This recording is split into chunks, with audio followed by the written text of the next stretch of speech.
वल्लज़ीना हुम लिफ़ुरूजिहिम हाफ़िज़ून। कौन गया?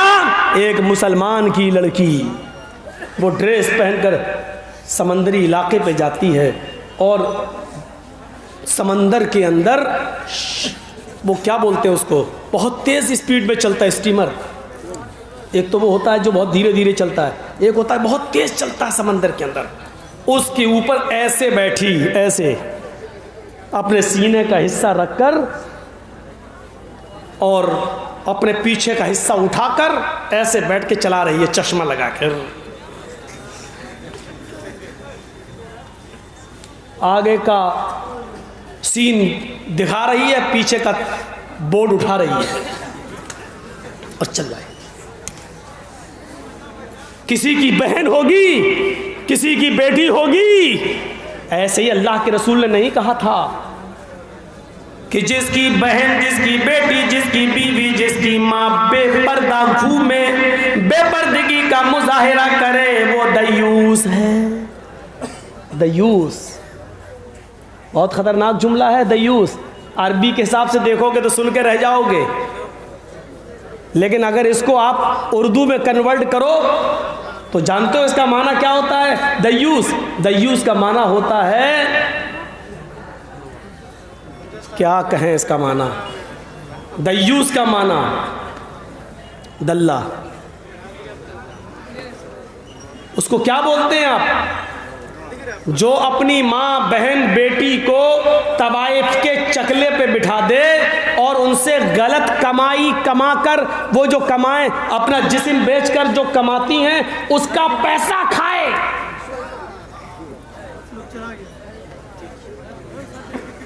दयूस का ये माना होता है, अपनी माँ, बहन, बेटी को, बीवी को गलत काम के लिए बिठाने वाला और उनकी हराम कमाई खाने वाला। जिसकी माँ, बहन, बेटी, बीवी बेपर्दा घूमती हो वो दयूस है। सिर्फ चौपाटियों पर घूमे वही नहीं, मज़ारों पे घूमे वही नहीं, बाजारों में घूमे वही नहीं, मार्केटों में घूमे वही नहीं, नुमाइशों में घूमे वही नहीं। ओ बिहार वालों, जलसा कराने वालों, तुम्हारे जलसे में भी जो बेपर्दगी से घूमे वो भी सरों से साड़ी के पल्लू गिरे हुए, बाल खुले हुए, बाहें खुली हुई, ब्लाउज दिखता हुआ, नौजवान लड़कियां हाफ आस्तीनों के कपड़े पहनकर, बालों को खोल खोल कर, मर्दों के शाना बशाना दुकानों पे खड़ी होकर जो शॉपिंग कर रही हैं, ये हमारी बहनें, बेटियां, बीवियां, माएं, हम और आप भी उसी फहरिस्त में शामिल हैं। जलसे में आ जाने के बाद जन्नत का सर्टिफिकेट आपको नहीं मिल जाता है कि आपकी बहनें, आपकी बेटियां चाहे जैसे घूमे आप जन्नती हैं। नहीं नहीं, कामयाब मुसलमान की पहचान, कामयाब मोमिन की पहचान ये बताई जा रही है, वल्लज़ीना हुम लिफ़ुरूजिहिम हाफ़िज़ून, जो अपनी सतर की और शर्मगाहों की हिफाजत करती हैं। हज़रत फातिमा का इंतकाल का वक्त आता है, कहती है, आय अली, मैं आपकी बीवी भी हूँ, मुहम्मद रसूलुल्लाह की बेटी भी हूँ, मेरी एक आरज़ू है, मेरी एक तमन्ना है। कहा क्या? आय अली, मेरा इंतकाल हो जाए अगर इस बीमारी में, तो मुझे कफना देना, कफन से उड़ा देना और छिपा देना गुस्ल देने की बात। और आय अली, मुझे दिन में दफन न करना, कब्रिस्तान की तरफ लेकर जाओ तो मुझे दिन के उजाले में मत ले जाना, मुझे रात के अंधेरे में इशा की नमाज के बाद मुझे कब्र में दफन करना। हजरत अली ने पूछा, ऐसा क्यों?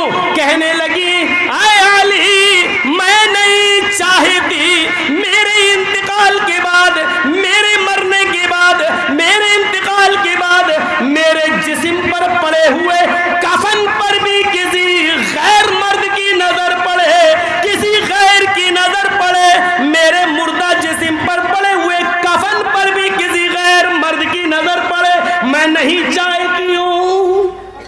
ये मुहम्मदुर रसूलुल्लाह की बेटी का पर्दा था।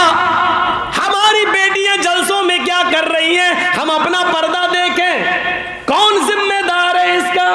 वहां नागपुर में षड्यंत्र रचे जा रहे हैं, वहां ये तैयारियां हो रही हैं। इन मुसलमानों की लड़कियों को हम अपने घर की बहुएं कैसे बनाएं, हम इनसे गैर मुस्लिम बच्चे कैसे पैदा कराएं, हम इनके बच्चों से राम राम कैसे कहलवाएं, हम इनको राम भक्त कैसे बनाएं। यहाँ ये षड्यंत्र हो रहे हैं और यहाँ हम साजिश से हम जो है साजिशों में हम साजिशों से बाखबर भी नहीं है, साजिशें हमें कुछ लगती ही नहीं है। मेरे प्यारे साथियों, कुरान कहता है सतर की भी हिफाजत होनी चाहिए और शर्मगाह की भी हिफाजत। शर्मगाह की हिफाजत जिनसे मना है वो अलग कर दिया, इल्ला अला अज़वाजिहिम औ मा मलकत अयमानुहुम। अपनी शर्मगाहों की हिफाजत करो, हाँ अपनी बीवियों से नहीं, अपनी बांदियों से, लौंडियों से नहीं। अरब के अंदर लौंडी चलती थी, आज के ज़माने में नहीं है। अरब के अंदर लड़कियां खरीदी जाती थी और बेची जाती थी पहले, तो इसलिए जो खरीद ली जाती थी पैसा देकर, जिसको हमने खरीद लिया वो हमारी लौंडी हो गई। अब लौंडी से बीवी वाला काम लिया जा सकता था, उसमें कोई बुराई की बात नहीं है। लेकिन अब चूंकि पूरी दुनिया के कानून की नज़र में लड़के और लड़कियों का बेचना एक कानूनी जुर्म बन गया है, इसलिए अब नहीं। उस ज़माने में जब लड़कियां खरीदी और बेची जाती थी ये आयत नाजिल होती है, लिहाजा दो यानी एक तो अपनी बीवी से अपनी शर्मगाह की हिफाजत नहीं कर सकते, नहीं करो, और लौंडी से, इन दो की इजाज़त दे दी गई। इनके साथ अगर नहीं करते हो तो कोई हर्ज नहीं, लेकिन इनके अलावा फमन इब्तगा वरा ज़ालिका फउलाइका हुमुल आदून।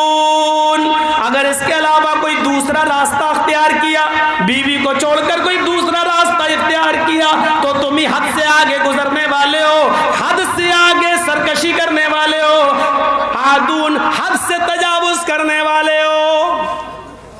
हद से तजावुज समझते हैं? बाउंड्री को क्रॉस करने वाले हो, लाइन को क्रॉस करने वाले हो। फेसबुक, व्हाट्सएप, मैसेंजर,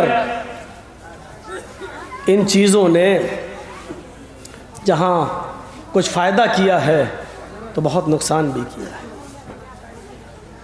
आज तो ये बहुत अच्छा ज़रिया बन गया है, जुड़े हुए हैं लोग, और मर्दों से ज़्यादा, लड़कों से ज़्यादा लड़कियां भी जुड़ी।